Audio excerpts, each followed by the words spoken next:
Sir ఆర్థిక శాఖ మంత్రి గారు, ఒకసారి మీరేం మాట్లాడుతున్నారో మనం విన్నాము. మళ్ళీ రాష్ట్రంలో ఏం మంచి చేశారు? ఈ రాజధానిలో ఒక ఇటుకని పెంచాడా, లేక తాను చెప్పినటువంటి విశాఖలో మరో పారిశ్రామికవేత్తని తయారు చేయగలిగాడా, లేకపోతే ఏం సాధించాడు? ఎక్కడ చూసినా జగన్ చేసిన అభివృద్ధి కనిపిస్తుంది. విజయవాడ ఫ్లైఓవర్ పూర్తి చేసింది జగన్. విజయవాడ వాసుల దశాబ్దాల కళ రిటైనింగ్ వాల్ కట్టించింది జగన్. బెజవాడ బెంజ్ సర్కిల్లో ఫ్లైఓవర్, విశాఖలో ఎన్ఏడి ఫ్లైఓవర్ కట్టింది జగన్. సంగం బ్యారేజ్ కట్టించింది ఎవరంటే వినిపించే పేరు జగన్. పోలవరం పనులను పరుగులు పెట్టించింది జగన్. భోగాపురం ఎయిర్పోర్టు పనులు పట్టాలెక్కించింది జగన్.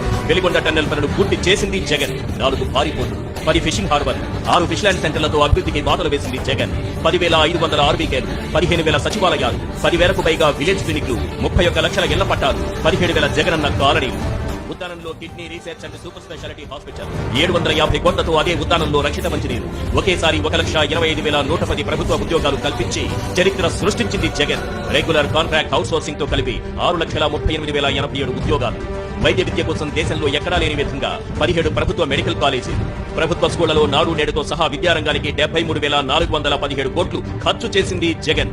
డీబీటీ ద్వారా లబ్ధిదారుల ఖాతాల్లో జమ చేసిన 2,72,000 కోట్ల సంక్షేమం. వీటన్నింటికీ అదనం. అబద్ధపు ప్రచారాలు లేవు. 5 ఏళ్ల అభివృద్ధికి ఇవే సాక్ష్యాలు. అందుకే జగన్ అంటే సంక్షేమానికి చిరునామా, డెవలప్మెంట్ డెస్టినీ.